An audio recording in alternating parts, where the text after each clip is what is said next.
ये सत्य घटना कबीर परमेश्वर जी द्वारा बांधवगढ़ के श्री धर्मदास जी के साथ की गई लीला पर आधारित है। श्री धर्मदास जी का जन्म 1395 विक्रमी संवत 1452 को कार्तिक पूर्णिमा के दिन छत्तीसगढ़ के बांधवगढ़ नगर में हुआ।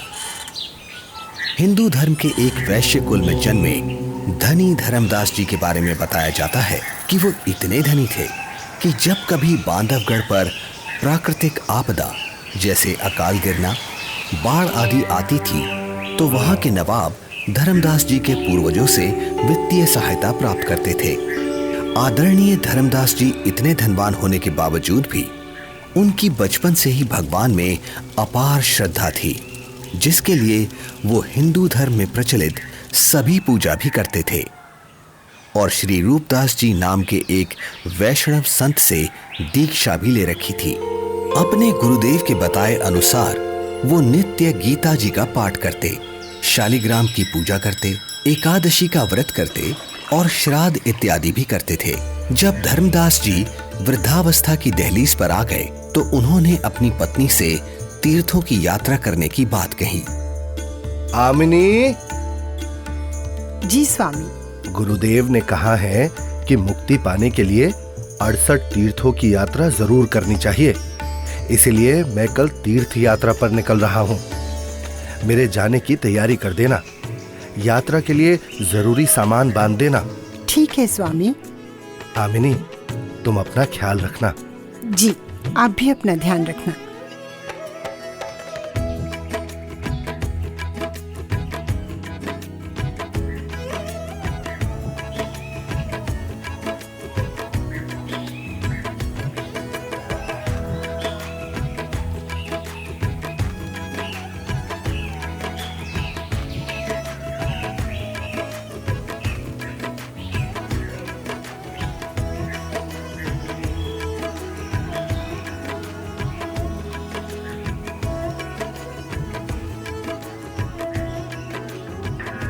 मथुरा में तीर्थों की यात्रा करते हुए एक सुबह धर्मदास जी गोवर्धन पर्वत के पास स्थित एक सरोवर के किनारे पहुंचे।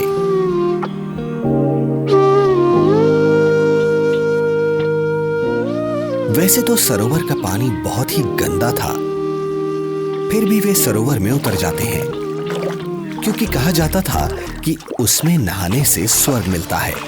इसलिए धर्मदास जी ने उसमें स्नान किया और फिर अपने ठाकुर जी की पूजा करने लगे। तभी वहां सर्वसृष्टि रचनहार कबीर देव जी काशी शहर से आकर प्रकट होते हैं और एक मुसलमान जिंदा महात्मा का रूप बनाकर धर्मदास जी से थोड़ी ही दूरी पर आकर बैठ जाते हैं। अब धर्मदास जी पवित्र गीता जी को खोलकर उसका ऊंचे स्वर में पाठ करने लगते हैं। बहुनी में व्यतीतानि जन्मानि तव च अर्जुन तानि अहम वेद सर्वाणि न त्वम वेद परंतप। श्री भगवान बोले, हे परंतप अर्जुन, मेरे और तेरे बहुत से जन्म हो चुके हैं, उन सबको तू नहीं जानता, मैं जानता हूं। न तू एव अहम जातु न आसम न त्वं न इमे जनाधिपाः न च एव न भविष्यामः सर्वे वयम अतः परम। ना तो ऐसा ही है कि मैं किसी काल में नहीं था, अथवा तू नहीं था, अथवा ये राजा लोग नहीं थे, और ना ऐसा ही है कि इससे आगे हम सब नहीं रहेंगे।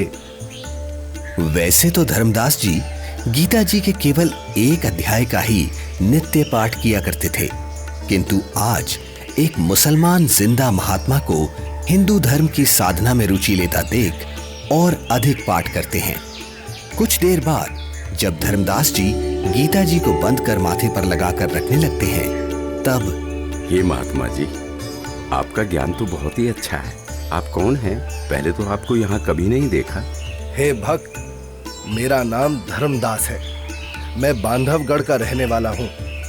मेरा जन्म वैश्य कुल में हुआ है और हम इतने शुद्ध हैं कि किसी शूद्र को अपने निकट तक नहीं आने देते। कोई जीव हिंसा नहीं करते। जीव हिंसा करना पाप है। पापी पार नहीं होता। हे महात्मा जी, फिर तो मैं बहुत ही सौभाग्यशाली हूँ जो मुझे आप जैसे महापुरुष मिले। अब धर्मदास जी कबीर परमेश्वर जी को अपनी पूजा साधना से जुड़ी हुई काफी सारी बातें बताते हैं। कबीर परमेश्वर यानी जिंदा महात्मा धर्मदास जी से पूछते हैं, हे संत जी, मैं परमात्मा के लिए भटक रहा हूँ। आपका ज्ञान सुनकर मैं गदगद हो गया। मैं आपसे नाम दीक्षा लेना चाहता हूँ। ये सुनकर धर्मदास जी मन ही मन काफी प्रसन्न होते हैं और कहते हैं, मेरे गुरु श्री रूपदास जी हैं। वही तुम्हें नाम दीक्षा दे सकते हैं। हाँ, मैं तुम्हें दीक्षा तो नहीं दे सकता, लेकिन अपने गुरुदेव के उपदेश सुना जरूर सकता हूँ।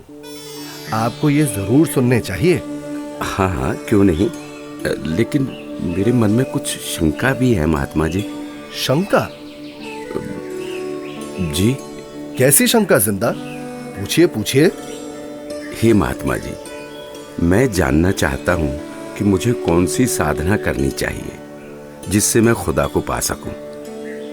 अगर तुम्हें वास्तव में सच्चे अजर अमर परमात्मा की प्राप्ति करनी है तो सुनो, सबसे बड़ा महापाप होता है जीव हिंसा करना। मांसाहारी और जीव हिंसा करने वाला व्यक्ति कभी भी मोक्ष प्राप्त नहीं कर सकता। ठीक है स्वामी, मैं जीव हिंसा नहीं करूंगा। मेरे गुरुदेव श्री रूपदास श्री राम जी और श्री कृष्ण जी का नाम देते हैं, इसीलिए तुम्हें भी हरे राम हरे कृष्ण का जाप करना होगा। 68 तीर्थ करने होंगे और इसके अलावा एकादशी का व्रत, शालीग्राम पूजा यानी मूर्ति पूजा, श्राद्ध करना आदि कर्मकांड करना भी अनिवार्य है। ऐसे मुक्ति मिलती है। धर्मदास जी एक ज्ञानी की तरह कबीर प्रभु को बातें बता रहे हैं और दूसरी तरफ कबीर परमात्मा एक अनभिज्ञ श्रद्धालु की तरह अपने हाथों को जोड़े हुए धर्मदास जी की सब बातें सुनते हैं और बड़े ही विनम्र भाव से बोलते हैं, हे स्वामी, मैं कुछ और शंका समाधान चाहता हूँ। अगर आपकी आज्ञा हो तो। हाँ हाँ, क्यों नहीं, अवश्य पूछिए। स्वामी जी, ये गीता जी का ज्ञान किसने लिखा है? गीता ज्ञान तो स्वयं श्री कृष्ण जी यानी श्री विष्णु भगवान जी ने बोला है। अच्छा। हाँ स्वामी, आपके कहने से मैं अवश्य रामकृष्ण का जाप करूंगा, लेकिन क्या ये जाप गीता में कहीं लिखा है? नहीं, गीता जी में तो नहीं लिखा। पितृपूजा यानी श्राद्ध आदि कर्मकांड करने, तीर्थों पर भ्रमण करने और व्रत करने के लिए क्या गीता में कहा है? आखिर तुम कहना क्या चाहते हो? कुछ नहीं स्वामी, मैं तो बस ये समझना चाह रहा हूँ, जब गीता जी में व्रत के लिए मना किया गया है तो फिर आप एकादशी के दिन भूखे क्यों मरते हो? तुम भटक गए हो। तुम्हें इन सब साधनाओं का कोई ज्ञान नहीं है, इसलिए ऐसा बोल रहे हो। नाराज ना हो स्वामी जी, आप मेरी शंका का समाधान नहीं करेंगे तो कैसे बात बनेगी? आप ही बताएं, ये सरोवर जिसमें आपने स्नान किया है, जिसको आप मोक्ष पाने का साधन मानते हैं, लेकिन इस जल के अंदर करोड़ों जीव रहते हैं जिन्हें आपने अभी स्नान करते समय अपने हाथों पैरों से रगड़ रगड़ कर मार डाला है। और स्नान के बाद जो जल आप भगवान की मूर्ति को स्नान कराने के लिए लाए, उसमें भी मूर्ति के स्नान कराने से अनेकों जीव मर गए। और आप कहते हैं कि आप जीव हिंसा नहीं करते। एक और बात स्वामी जी, यदि इस सरोवर में नहाने से आपकी मुक्ति संभव है तो फिर इस जल में रहने वाले जीव जंतुओं को तो निश्चित ही मोक्ष प्राप्त हो जाना चाहिए। हे धर्मदास, ये साधना व्यर्थ है क्योंकि ये गीता शास्त्र के विरुद्ध है। समझ गया। अंततः तुमने अपने धर्म का परिचय दे ही दिया। तुम एक मुसलमान हो, इसीलिए ऐसी बातें कर रहे हो, क्योंकि एक मुसलमान ही हिंदू धर्म पर सवाल उठा सकता है।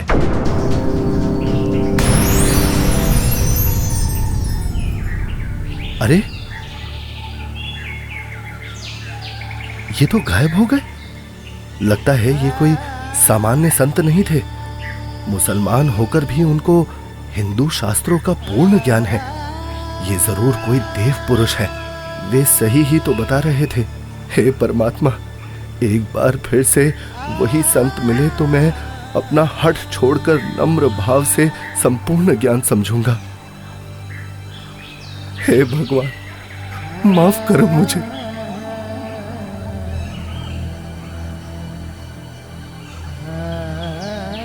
वास्तव में गीता जी में कहीं भी हरे राम हरे कृष्ण मंत्र नहीं लिखा है, अपितु पितर पूजा, भूत पूजा, देवताओं की पूजा गीता अध्याय 9 श्लोक 25 में व्यर्थ कहा है। मैं महामूर्ख, मंद बुद्धि, इतना दुर्भाग्यशाली हूं कि संपूर्ण ज्ञान सुने बिना एक महान पुरुष को नाराज कर दिया। हे भगवान, मुझे माफ करो, उस महान आत्मा से फिर मिला दो। मैं इस बार उनकी सारी बातें मानूंगा।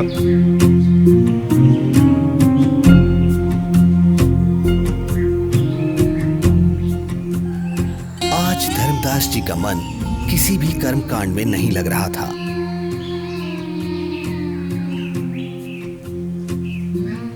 तब उन्होंने सब कार्य छोड़कर खाना बनाने के बारे में सोचा।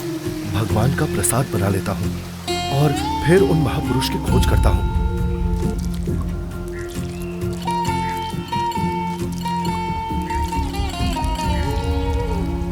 हे भगवान, ये क्या अनर्थ हो गया? इस लकड़ी में तो हजारों चींटियां अंडों सहित मर गई होंगी। हे भगवान, आज जैसा अनर्थ तो कभी नहीं हुआ। बहुत बड़ा पाप कर दिया मैंने। मैं इस पाप से बने हुए भोजन को कदापि नहीं खा सकता। एक काम करता हूँ, इस भोजन को लेकर किसी साधु संत को खिला देता हूँ और स्वयं आज निराहार रहता हूँ, जिससे मैं पाप मुक्त हो जाऊंगा।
संत जी कुछ बोल रहे हैं, इनके बीच में बोलना ठीक नहीं है।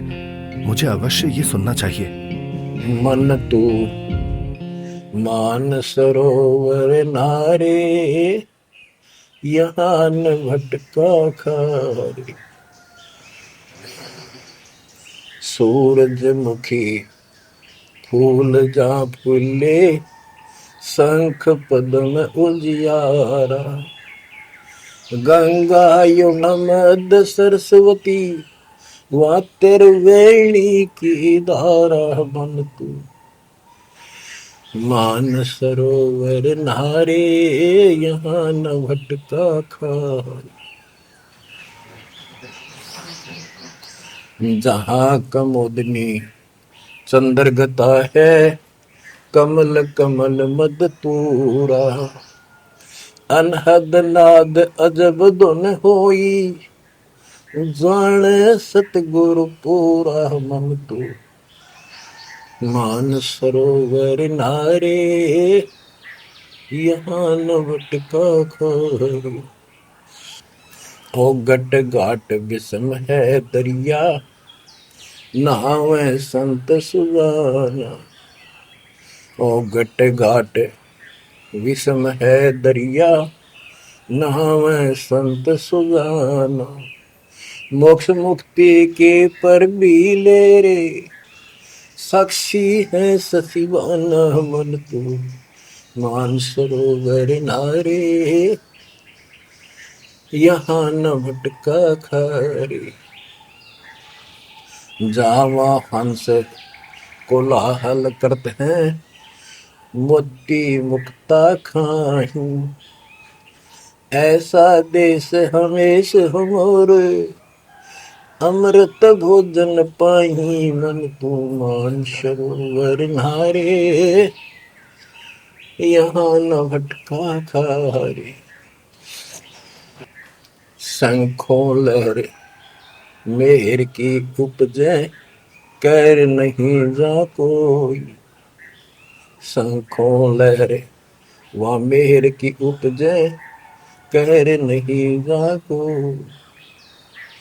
दास गरीब अचल अविनाशी, सुख का सागर सोई मन तो मान सरोवर नारे, यहाँ न भटका खारे मन तो मान सरोवर नारे, यहाँ न भटका खारे। जो पहले मिला वो जिंदा महात्मा तो मुसलमान था, और ये लाल वस्त्र पहने हुए संत जी तो अपने हिंदू धर्म के जान पड़ते हैं, और बातें भी बिल्कुल जिंदा महात्मा वाली ही बता रहे हैं। इनका शिष्य बनने में शर्म भी नहीं आएगी। उस जिंदा से उपदेश लूंगा तो लोग निंदा करेंगे कि मुसलमान का शिष्य बन गया। इनसे ज्ञान प्राप्त करना उचित रहेगा। कहते मन मान सरोवर नाण रे, जल के जंतु रे जल माही। आठों बखत बिहान रे, आठों बखत बिहान रे। मन मान सरोवर नाण रे, जल के जंतु रे जल माही। आठों बखत बिहान रे, 184 जल के बासी। ये भुगते चारों खान रे, चेतन वो कजड़ को पूजय गांठ बांध पाषाण रे। भाई मरकट कहाँ चंदन के लेपे, क्या गंग नवाय सवान रे। अर सुधी हो न पूछतास की, वो छोड़ को न बाण रे। 12 कोट जहां जम किंकर, बड़े बड़े दैत हवान रे। धर्म राय की दरगाह माही, ओरई खेचा ताण रे। फिर ओरी खेचा ताण रे। मैं जो साधना कर रहा हूँ उससे यमदूतों द्वारा दिए जाने वाले कष्ट नहीं टलते। इसका मतलब ये सब साधना तो व्यर्थ है। हे महात्मा जी, कृपया भोजन ग्रहण करें। रख दे धर्मदास, बहुत भूख लगी है। इन्हें कैसे मालूम कि मेरा नाम धर्मदास है? मैं भंडारा करता रहता हूँ, शायद इसीलिए ये मुझे जानते हैं।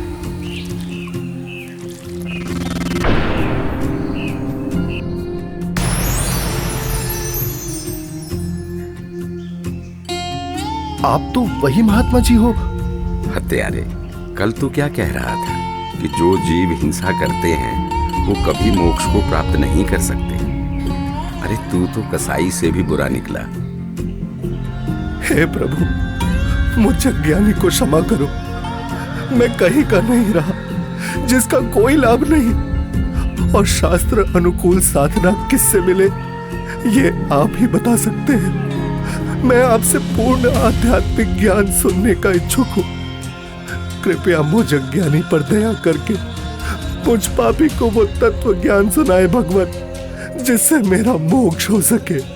ठीक है धर्मदास, अब सुनो। आप एकादशी का व्रत करते हो, जबकि श्रीमद् भगवद गीता अध्याय 6 श्लोक 16 में पढ़ा है कि हे अर्जुन, ये योग यानी भक्ति ना तो अधिक खाने वाले की और ना बिल्कुल ना खाने वाले अर्थात व्रत रखने वाले की, ना अधिक सोने वाले की तथा ना अधिक जागने वाले की सफल होती। इस श्लोक में व्रत रखना पूर्ण रूप से मना है धर्मदास। फिर देख अपनी गीता खोलकर। यहाँ परमेश्वर कबीर देव जी जिंदा रूप में धर्मदास जी को सृष्टि रचना सुनाते हैं और तीनों देवताओं की स्थिति से अवगत कराते हैं कि हे धर्मदास, अभी तक आप जिन भगवानों की यानी ब्रह्मा विष्णु महेश की भक्ति कर रहे थे, वो तो पृथ्वी, स्वर्ग और पाताल केवल इन तीनों लोकों में प्रधान है। रजगुण ब्रह्मा है, सतगुण विष्णु और तम गुण शिव जी ये मोक्ष नहीं कर सकते। आप जो भक्ति कर रहे हैं उससे कोई लाभ नहीं होगा। धर्मदास, केवल शास्त्र अनुकूल भक्ति करो। हे महात्मा, आप ये क्या कह रहे हैं? ब्रह्मा विष्णु महेश की भक्ति करने से कोई लाभ नहीं होगा? हम उनको कैसे छोड़ सकते हैं? धर्मदास, मैं इन देवताओं को छोड़ने की नहीं कह रहा, बल्कि आपको ये समझा रहा हूँ कि जो पवित्र गीता जी और पवित्र वेद बता रहे हैं वैसे साधना करने से ही मोक्ष संभव है। हे जिंदा, भगवान विष्णु अखिल ब्रह्मांड के स्वामी हैं और आप उनको केवल 3 लोक के स्वामी बता रहे हैं। यदि फिर से आपने श्री विष्णु को अपमानित किया तो उचित नहीं होगा। मूर्ख के समझावते ज्ञान गाठी का जाए, कोयला होत न उजला, भावे 100 मन साबुन लाए। ये मैंने क्या कर दिया? मैंने उन महात्मा को फिर से नाराज कर दिया। मेरी बुद्धि भ्रष्ट हो गई है।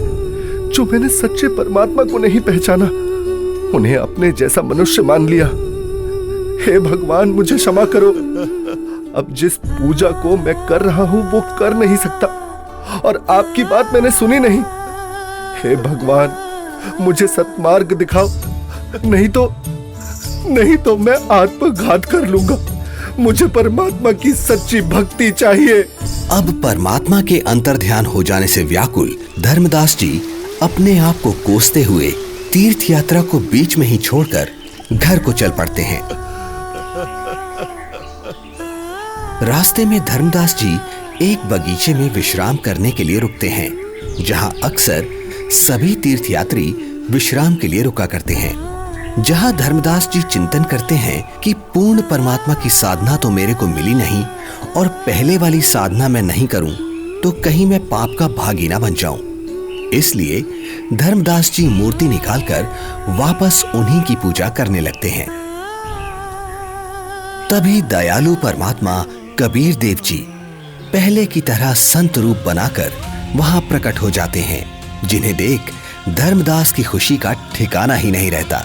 हे परमात्मा, हे मेरे मालिक, बहुत दया करी दाता, मुझ पापी को माफ करे प्रभु।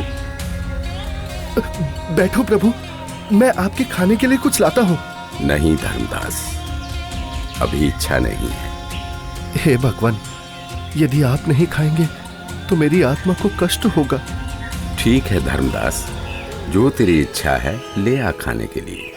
धर्मदास के काफी आग्रह करने पर और उनके सच्चे भाव को देखकर परमात्मा कबीर जी पेड़े और बताशे खाने लगते हैं। परमात्मा को पेड़े खिलाते हुए धर्मदास जी बहुत प्रसन्न होते हैं। प्रसाद लेने के बाद परमात्मा फिर से ज्ञान चर्चा करने लगते हैं। हे धर्मदास जी, आप यदि अभी भी इस ज्ञान पर विश्वास नहीं कर पा रहे हैं तो क्यों ना आप एक बार अपने गुरुदेव रूपदास जी से ये सब पूछ के देख लो कि क्या ब्रह्मा विष्णु महेश के कोई माता पिता हैं या नहीं, और क्या ब्रह्मा विष्णु महेश जी की जन्म मृत्यु होती है। क्या ये देवता आपके पाप कर्म काट सकते हैं? क्योंकि जो ज्ञान मैंने आपको बताया है पुराणों में ये सब स्पष्ट लिखा है। और हाँ धर्मदास, आप अपने गुरु जी से ये भी पूछना कि क्या आप जो भक्ति बता रहे हैं उससे मुझे मोक्ष की प्राप्ति हो जाएगी।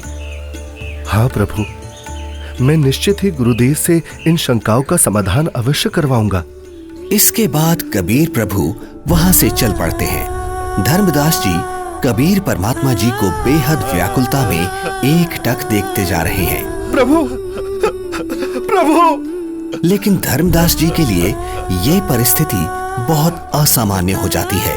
धर्मदास जी इतना व्याकुल हो जाते हैं कि वो परमेश्वर कबीर साहिब जी को छोड़ना नहीं चाह रहे थे और पहले वाली साधना भी छोड़ना धर्मदास जी के लिए बहुत मुश्किल हो रहा था।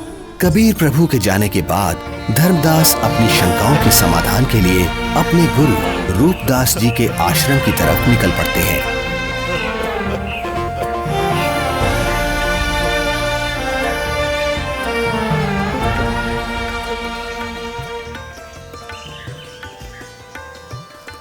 प्रणाम गुरुदेव। आशीर्वाद है भक्त। आओ बैठो। क्या बात है धर्मदास, बहुत व्याकुल दिख रहे हो। और आप तो तीर्थ यात्रा पर गए थे ना? गुरुदेव, मेरे मन में कुछ शंका है, कृपया उनका समाधान कीजिए। कहो धर्मदास, क्या शंका है आपकी? हे गुरुदेव, सृष्टि का रचयिता कौन है? क्या भगवान विष्णु से ऊपर भी कोई प्रभु है? वो कहाँ रहता है? उसका क्या नाम है? उसकी पूजा की विधि क्या है? और गुरुदेव, क्या आपने जो भक्ति साधना मुझे बताई है, क्या उससे मेरा मोक्ष हो जाएगा? हे धर्मदास, आज तुम ये क्या बोल रहे हो? ऐसा ज्ञान तुम्हें किसने सिखा दिया? तुम लक्ष्मी नारायण की भक्ति करो, ठाकुर जी की सेवा करो और राम कृष्ण जी का जाप करते हुए प्रतिमा पूजा करो, जिससे तुम्हारी मुक्ति हो जाएगी। तुम यात्रा पर जाओ, जगन्नाथ के दर्शन करो, गोमती, गोदावरी इन नदियों में स्नान करो, काशी जाओ, तीर्थ नहाओ, उससे ज्यादा पुण्य होता है और स्वर्ग की प्राप्ति होती है बच्चा। भगवान तो निराकार है, वो ज्योत स्वरूपी निरंजन है जो शून्य में रहता है। हे गुरुदेव, यहां मैं एक बात पूछना चाहूंगा, आप क्रोधित ना होना गुरुवर। हे गुरुदेव, जो ज्योत निरंजन आप बता रहे हैं, वो तो प्रतिदिन 1 लाख मानव खाता है और 1.25 लाख उत्पन्न करता है। गुरुदेव, मुझे जीव भक्षक नहीं, जीवों की रक्षा करने वाला भगवान कौन है वो बताइए। ये ज्योति निरंजन ब्रह्म तो जीवों को खाता है। और गुरुदेव, ऐसा तो आप भी मानते हैं कि एक दिन वैकुंठ समेत तीनों लोक भी नष्ट होंगे, यानी स्वर्ग भी नष्ट होगा। फिर मुझे वहां की भक्ति क्यों बता रहे हो? गुरुदेव, मुझे उस अविनाशी स्थान के बारे में बताओ जिसका जिक्र गीता अध्याय 18 श्लोक 62 में किया है कि हे अर्जुन, तू सर्वभाव से उस परमेश्वर की शरण में जा। उसकी कृपा से ही तू परम शांति को और सनातन परम धाम शाश्वतम स्थानम अविनाशी लोक को प्राप्त होगा। इस प्रकार धर्मदास जी जिंदा बाबा रूप में मिले परमेश्वर कबीर जी से सुनी सृष्टि रचना के आधार पर काफी तर्क रखते हैं, जिसके पश्चात गुरु रूपदास जी कहते हैं, बेटा धर्मदास, जो ज्ञान मेरे पास था वो सब मैंने आपको बता दिया है। इससे आगे का मुझे कोई ज्ञान नहीं है। जो महात्मा आपको मिले हैं वो अवश्य ही कोई पहुंचे हुए महापुरुष हैं। हे गुरुदेव, मुझसे कोई गलती हुई हो तो माफ करना, किंतु जिसने मुझे ये तत्व ज्ञान बताया है, अब मैं उन्हीं के चरणों में जाऊंगा। आज के बाद वही मेरे सद्गुरु होंगे। ठीक है धर्मदास, आप उनको अपना सद्गुरु बनाओ और उनके अनुसार बताई साधना कर लो। इसके बाद धर्मदास जी गुरु रूपदास जी को प्रणाम करके वहां से अपने घर की तरफ निकल पड़ते हैं।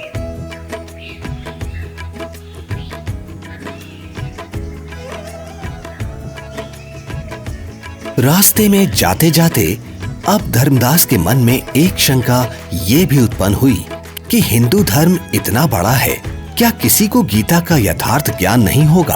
अवश्य कोई ना कोई साधु महात्मा मंडलेश्वर गीता में कहे उस परमेश्वर परम अक्षर ब्रह्म के विषय में जानता होगा। इसके बाद धर्मदास कई प्रसिद्ध हिंदू संतों से मिलते हैं। सबको पहले 1 रुपया दान देते हैं ताकि संत मेरे को अपने दिल की बात गुप्त रहस्य बताएगा, क्योंकि जो भक्त अधिक दक्षिणा देता था तो संत उससे अधिक स्नेह से बात करते थे। उस समय 1 चांदी का रुपया आज के 10,000 रुपए के लगभग कीमत का होता था। सबसे पहले धर्मदास जी एक वैष्णव महामंडलेश्वर श्री ज्ञानानंद जी के पास जाते हैं, जिनका बहुत अधिक बोलबाला था। हे संत जी, क्या श्री ब्रह्मा जी, श्री विष्णु जी और श्री शिव जी के कोई माता पिता हैं? बच्चा, इनका कोई जन्म मरण नहीं होता, इसलिए माता पिता का तो सवाल ही नहीं उठता। इतना सुनकर धर्मदास जी वहां से चल पड़ते हैं।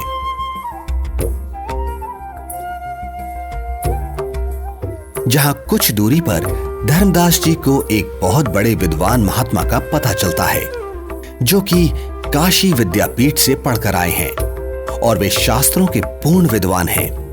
धर्मदास जी महात्मा के पास जाते हैं और दक्षिणा देकर पूछते हैं, महात्मा जी, गीता जी के अध्याय 18 श्लोक 62 में भगवान श्री कृष्ण ने अपने से अन्य किस परमेश्वर की शरण में जाने को कहा है? भगवान श्री कृष्ण अर्जुन को अपनी ही शरण में जाने को कहते हैं भक्त। श्री कृष्ण जी से ऊपर कोई भगवान नहीं है। इस प्रकार धर्मदास जी बहुत से संत महंत मंडलेश्वरों के पास जाते हैं और सभी से एक जैसे ही प्रश्न करते हैं, किंतु उत्तर किसी का संतोषजनक नहीं मिलता। कोई विष्णु जी को सर्वे सर्वा बताता है तो कोई शिव जी को करता धरता और कुछ तो परमात्मा को निराकार ही बताने वाले मिल जाते हैं। हे भगवान, जीवन नष्ट हो जाता यदि मैं इन संतों से इनके ज्ञान की परीक्षा ना लेता और ये परम संत ना मिलता। यह सोच धर्मदास जी जिंदा महात्मा रूप परमेश्वर को याद करते हुए घर की ओर चल पड़ते हैं।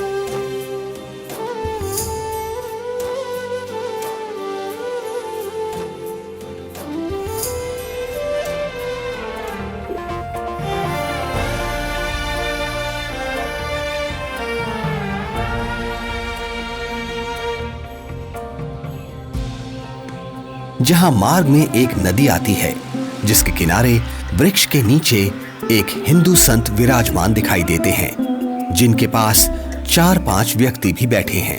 धर्मदास जी भी विश्राम करने के उद्देश्य से संत के पास कुछ दूरी पर वृक्ष के नीचे छाया में दूर से ही राम राम करके बैठ जाते हैं। लगता है मुझे इस साधु से भी प्रश्न करना चाहिए। अरे नहीं नहीं, जब बड़े बड़े मंडलेश्वरों को ज्ञान नहीं, जिनके पास हजारों शिष्य हैं, तो फिर इसके पास तो क्या ही होगा। यहाँ तो बस 4-5 वृद्ध ही तो बैठे हैं। आदेश महाराज, आदेश।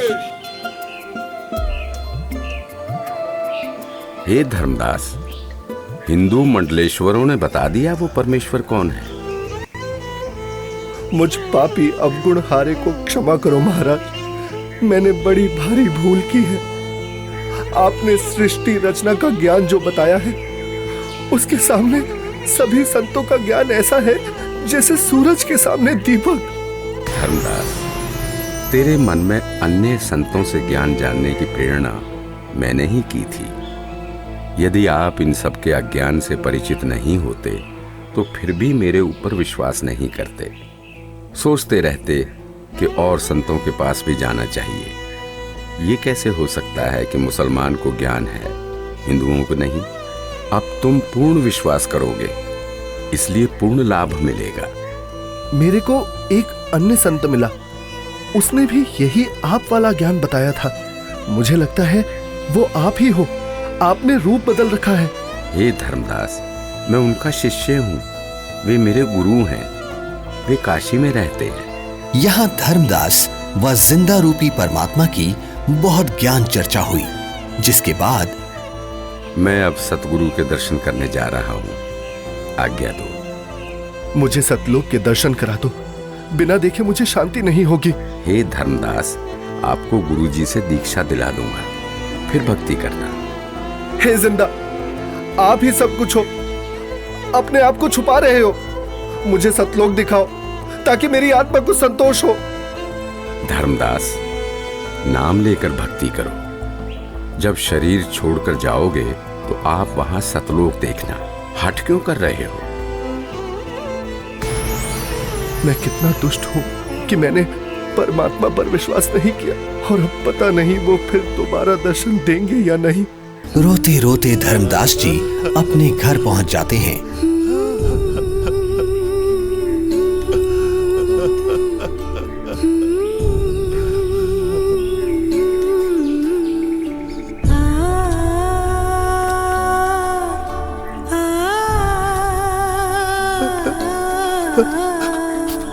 उनकी ऐसी हालत देख और यात्रा से जल्द ही वापस लौटने पर पत्नी आमनी देवी भी हैरान हो जाती है और बार बार धर्मदास जी से उनके रोने का कारण पूछती है। लेकिन धर्मदास जी उन्हें कुछ नहीं बता पाते, केवल रोते ही रहते हैं। फिर काफी देर बाद क्या हुआ स्वामी, क्या हुआ? कुछ तो बताइए, आखिर क्या हुआ आपके साथ? लगता है इनके पैसे किसी ने लूट लिए हैं। क्यों कच्चा मन कर रहे हो जी? किसी ने यात्रा में आपका धन लूट लिया तो कोई बात नहीं, आपके पास धन की कमी थोड़ी है, और ले जाना, भगवान ने बहुत दे रखा है। आमिनी, यदि रुपए पैसे वाला धन लुट गया होता तो मैं और ले जाता। मेरा तो ऐसा धन लुट गया है आमिनी, जो शायद अब मुझे कभी ना मिले, और वो मैंने अपने हाथों अपनी मूर्खता से गंवाया है। धर्मदास जी जिंदा महात्मा से हुई सर्व ज्ञान चर्चा और उनसे सुनी सृष्टि रचना आमनी देवी को सुनाते हैं। आपने भगवान को क्यों नहीं पहचाना स्वामी? ये क्या किया आपने? बनिया होते हुए भी आप ये सौदा कैसे चूक गए? इसी बात का तो दुख है आमिनी। जीवन में पहली बार मुझसे इतनी भारी भूल हुई है। तावालीन बहे निर्बानी, मगन रूप साहेब सैलानी, तावा रोवत धर्मनि नागर, कहाँ गए मेरे सुख के सागर। अधिक वियोग हुआ हमसे ती, जैसे निर्धन की लुट जा खेती। कलप करे और मन में रोवे, दसों दिशा को वो मग रोवे। अधिक वियोग हुआ हमसे ती, जैसे निर्धन की लुट जा खेती। कलप करे और मन में रोवे, दसों दिशा को वो मग रोवे। हम जाने तुम देह स्वरूपा, हमरी बुद्धि अंधगर कूपा। हम तो मानुष रूप तुम जाना, सुन सुत गुरु का किया पियाना। बेग मिलो कर हूँ अपघाता, मैं ना जी हूँ सुनो विधाता। अगम ज्ञान कुछ मोहे सुनाया, मैं जी हूँ नहीं अवगत राया। बेग मिलो कर हूँ अपघाता, मैं ना जी हूँ सुनो विधाता। अगम ज्ञान कुछ मोहे सुनाया, मैं जी हूँ नहीं अवगत राया।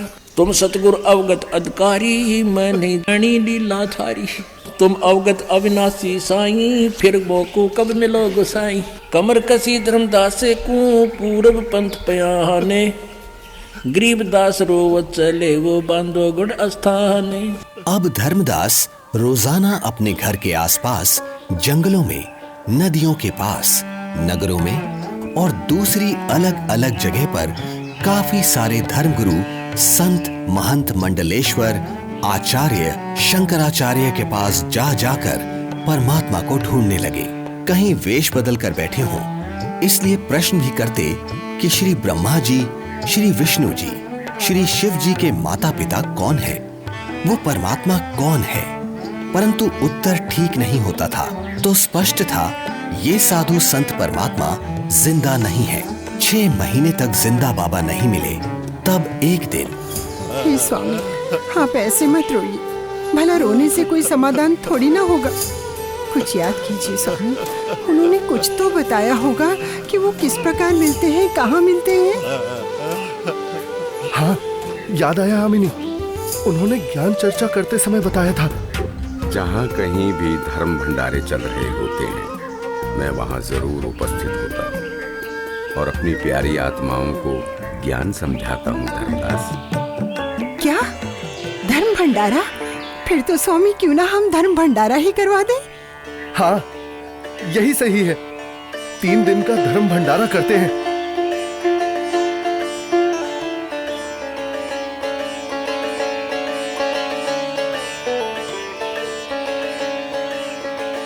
भंडारे का आयोजन शुरू हो जाता है।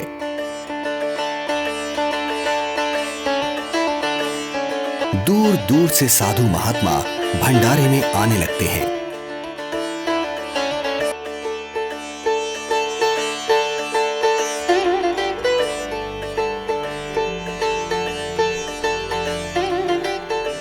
धर्मदास जी भंडारे में हर तरफ घूम घूम कर प्रत्येक संत महात्मा को बड़े ही ध्यान से देखते हैं, किंतु परमेश्वर कहीं भी उनको दिखाई नहीं देते। 2 दिन बीत जाते हैं।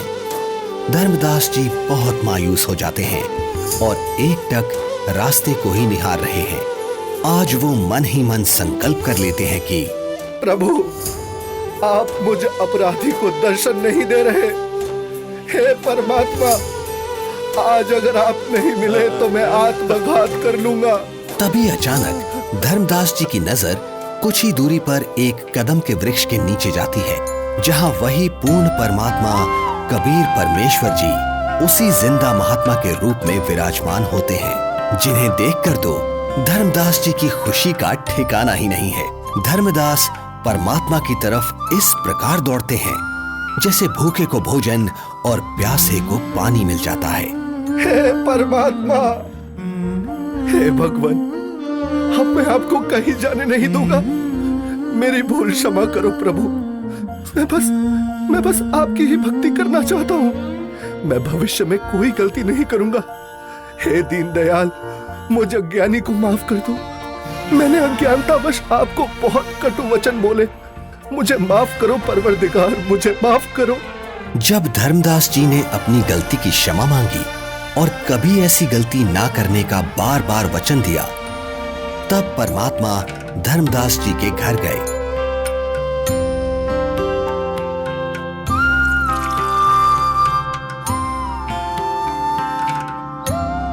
जहां आमनी देवी और धर्मदास जी दोनों ने परमात्मा की बहुत सेवा की और उनसे नाम दीक्षा ली। हे प्रभु, आपका बच्चा बहुत नरम दिल का है। इतना रोया मैं भी रुला दी। आपकी तड़फ में दिन रात रोता रहा। मैं बार बार हिम्मत हौसला दिलाती, परमात्मा अवश्य मिलेंगे। ये रोते हुए कहते, हमने अब नहीं मिलेंगे। मैंने उनको बहुत बार परेशान किया अपनी मूर्खता व अज्ञान के कारण।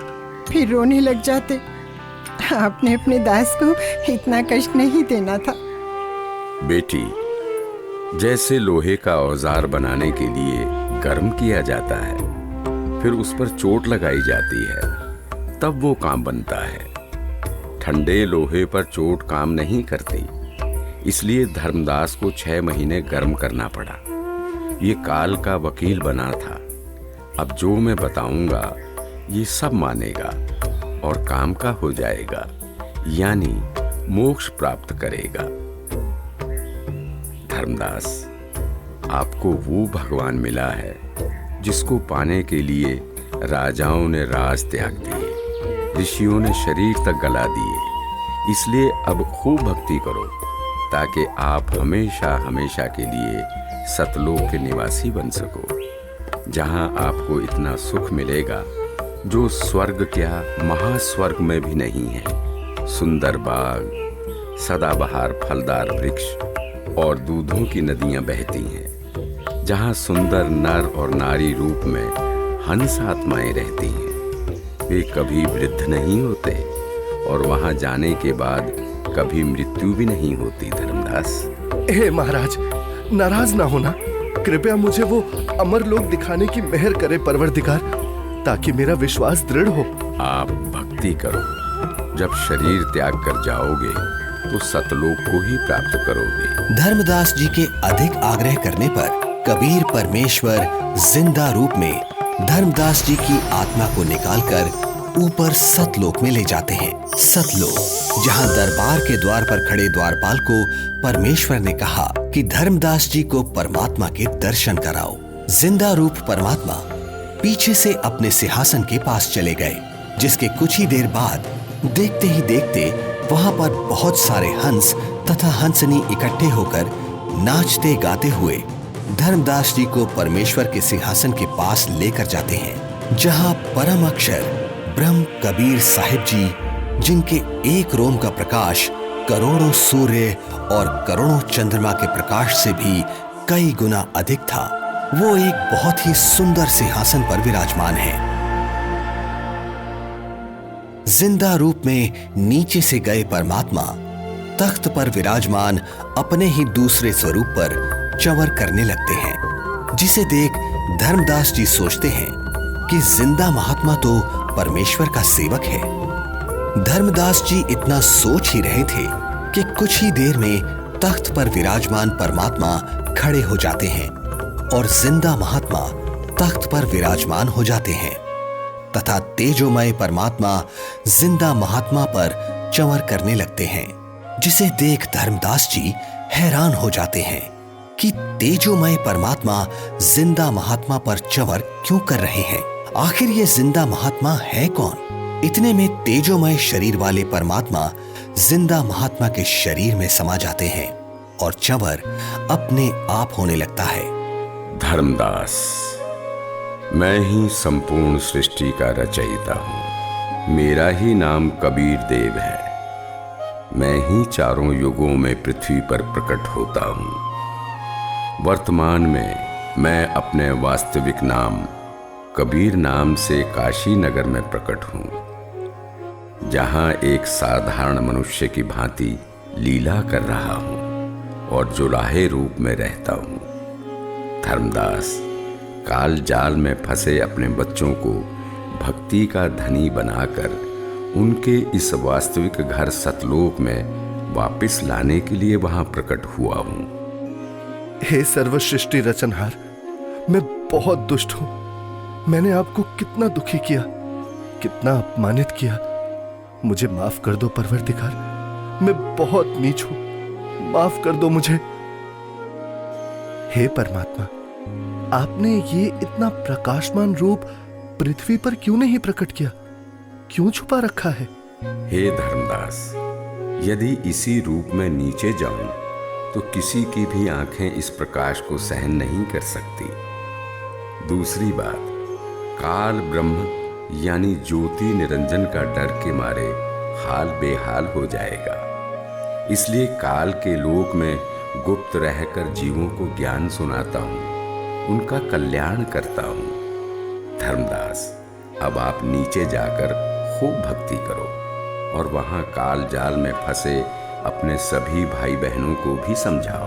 सत्य का गवाह बनो कि ये काशीवासी जुलाहा सर्व सृष्टि रचनहार है, सबका धारण पोषण करने वाला है। परम अक्षर ब्रह्म यानी सत्य पुरुष अविनाशी परमेश्वर है। यही वास्तव में परमात्मा है। जैसा गीता अध्याय 15 श्लोक 17 में तथा अध्याय 2 श्लोक 17 में लिखा बताया है, वह यही है। नहीं नहीं महाराज, मुझे यही रख लो, यही रख लो महाराज, मुझे यही रख लो। हमने बहुत भारी गलती की है। काल के साथ उस मृत लोक में जाकर ऐसे सुख सागर को छोड़कर अब उस नरक में मुझे नहीं जाना प्रभु, हमें यही रख लो महाराज। धर्मदास जी को रोता देख परमात्मा उनको समझाते हैं और वहीं दूसरी तरफ पृथ्वी पर धर्मदास जी को 3 दिन से अचेत देखकर घर परिवार, गांव, रिश्तेदार, मित्र प्यारे सभी इकट्ठा हो जाते हैं। कोई झाड़ फूंक करा रहा था तो कोई वैद्य से उपचार करा रहा था, किंतु किसी को आशा नहीं रही थी कि धर्मदास जी जिंदा हो जाएंगे। आमिनी देवी का भी रो रो कर बुरा हाल हो जाता है। तब तीसरे दिन परमात्मा ने धर्मदास जी की आत्मा को शरीर में प्रवेश करा दिया। धर्मदास जी अपने चारों ओर खड़े रिश्तेदारों को और पत्नी आमिनी देवी को रोता देख आश्चर्यचकित हो जाते हैं। क्या हुआ आप सभी को? आप ऐसे रो क्यों रहे हैं? हे भगवान, तेरा लाख लाख शुक्र है। क्या हुआ है आमिनी, कुछ तो बताओ। स्वामी, आप 3 दिन से अचेत थे। हम सभी को तो लग रहा था आप नहीं बचेंगे। आमिनी, वो जिंदा महात्मा ही सर्व सृष्टि के रचनहार हैं। उनके सामने ब्रह्मा, विष्णु, महेश, दुर्गा, गणेश, क्षर पुरुष, अक्षर पुरुष कुछ भी नहीं है। वही मुझे अपने सतलोक लेकर गए थे। वहां हम सभी के बड़े बड़े महल हैं, दूधों की नदियां, सदाबहार फलदार वृक्ष हैं। वहीं एक बहुत ही विशाल और भव्य सिंहासन पर पूर्ण ब्रह्म कबीर साहिब जी विराजमान हैं, जिनके एक रोमकूप के सामने करोड़ों सूर्य और चंद्रमा भी फीके हैं। सतलोक का वर्णन करते हुए अचानक धर्मदास जी को परमात्मा के काशी में प्रकट होने वाली बात याद आती है, जिसके बाद धर्मदास जी काशी नगर में जाकर कबीर जुलाहे रूप में आए परमात्मा की झोपड़ी का पता करते हैं। जहां असंख्य ब्रह्मांडों के स्वामी कबीर परमेश्वर जी को कपड़ा बुनने का कार्य करते देख धर्मदास जी को बड़ा ही आश्चर्य होता है। हे प्रभु, मुझ अज्ञानी को क्षमा करो प्रभु। मुझे विश्वास नहीं हो रहा था कि आप ही परमात्मा हैं, आप ही परम अक्षर ब्रह्म हैं। इस वेशभूषा में तो आपको कोई भी नहीं पहचान सकता। इसके बाद परमेश्वर कबीर जी ने धर्मदास जी को सतनाम दिया, जिसे पाकर धनी धर्मदास जी बहुत खुश होते हैं। हे प्रभु, बड़ी दया करी आपने, मेरा तो जीवन सफल हो गया। बेटा धर्मदास, अब आप अपने घर जाओ और भक्ति करो, मैं वहीं आऊंगा। जी जरूर आना परमात्मा। वहां मेरे बेटे को भी समझाना और आमिनी को भी सतनाम देना। ठीक है बच्चा, मैं जरूर आऊंगा। हे परमात्मा, आप बहुत दयालु हो जो आपने हमें शरण में ले लिया। हे प्रभु, आपने हम दोनों को तो शरण में ले लिया, किंतु मेरा इकलौता पुत्र नारायण दास, वो काफी समझाने के बावजूद भी आपके इस सत्य ज्ञान को स्वीकार नहीं कर रहा। बेटा धर्मदास, तेरे बेटे नारायण दास के रूप में काल ने तुम्हारे घर पर अपना दूत भेज रखा है। वो नहीं मानेगा। आप इसको मत देखो, अपनी भक्ति पर ध्यान दो। यह बात सुनकर धर्मदास को बहुत दुख हुआ और विश्वास नहीं हुआ कि मेरा बेटा नारायण दास काल का दूत है। परमात्मा समझ गए कि धर्मदास पुत्र मोह में अपना जीवन नष्ट करेगा। धर्मदास, आप पुत्र को बुलाओ, मैं भी समझाता हूँ। बच्चा है, मान जाए तो। बेटा नारायण दास, आज गुरुजी आए हैं, उनके चरण स्पर्श कर आशीर्वाद ले ले, तेरा भी कल्याण हो जाएगा बेटा। पिताजी, आपके ऊपर इस जुलाहे ने जादू कर दिया है, आपका दिमाग खराब कर दिया है। आपने देवी देवताओं व पितर पूजा छोड़ दी है। मैं उसकी शक्ल भी नहीं देखना चाहता। बेटा, एक बार चल, फिर ना जाना। धर्मदास जी के अधिक आग्रह करने पर नाराज अवस्था में नारायण दास चल पड़ता है। जाकर थोड़ी दूरी पर कमरे में सतगुरु के सामने बैठ जाता है। परमात्मा समझाने लगते हैं, किंतु नारायण दास कुछ भी समझने को तैयार नहीं होता। बेटा, पूर्ण परमात्मा की भक्ति करो, आपका भी मोक्ष हो जाएगा। मैंने नहीं सुननी आपकी झूठी कहानी। धर्मदास, देख, बेटा नारायण दास कितना सुंदर है, भोला भाला है।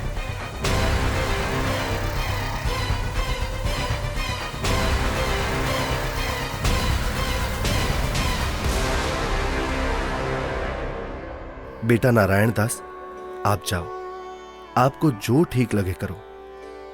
हे भगवान, मेरा वंश तो काल का वंश बन गया। दया करो दाता, अब मेरे वंश का क्या होगा? वंश का क्या करेगा बेटा? यहां से पीछा छुड़वा ले धर्मदास।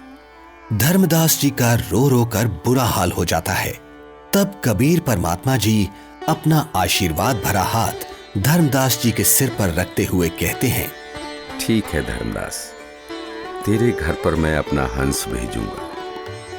तू वंश की चिंता करता था धर्मदास, तेरा 42 पीढ़ी तक वंश चलेगा, तू चिंता मत कर।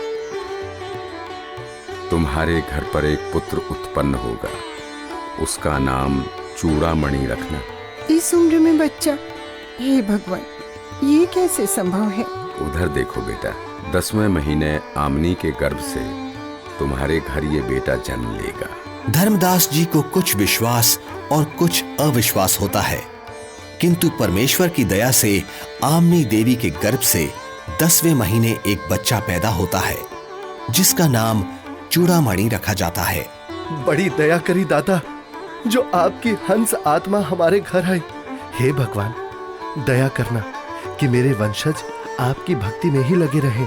धर्मदास, ज्योति निरंजन अर्थात काल मेरे नाम से 12 पंथ चलाएगा और तेरे वंश वाले 6ठी पीढ़ी में जाकर मेरी बताई सत्य भक्ति को करना छोड़ देंगे। वो उन काल के चलाए नकली 12 पंथों में से जो 6ठा टकसारी पंथ होगा, उसकी साधना करना शुरू कर देंगे, जो काल में डुबोने वाली ही होगी। हे परमात्मा, दया करो अंतर्यामी, उनका उद्धार कैसे होगा? दया करो। हे धर्मदास, काल द्वारा चलाए जाने वाले 12 पंथों में 12वां पंथ का प्रवर्तक संवत 1774 में जन्म लेगा। उस पंथ समेत सब 12 पंथों के पंथी मेरी वाणी का गलत अर्थ लगाकर गलत साधना करेंगे। असंख्य जन्म तक सतलोक नहीं जा सकेंगे। उसी 12वें पंथ में हम ही प्रकट होंगे। हम गुप्त रूप से लीला करेंगे। धर्मदास, मैंने तेरे को 42 पीढ़ी तक तुम्हारा वंश कलयुग में चलने का आशीर्वाद दिया। तेरे वंश वालों का उद्धार मेरे द्वारा भेजे जाने वाले मेरे कृपा पात्र महापुरुष से होगा।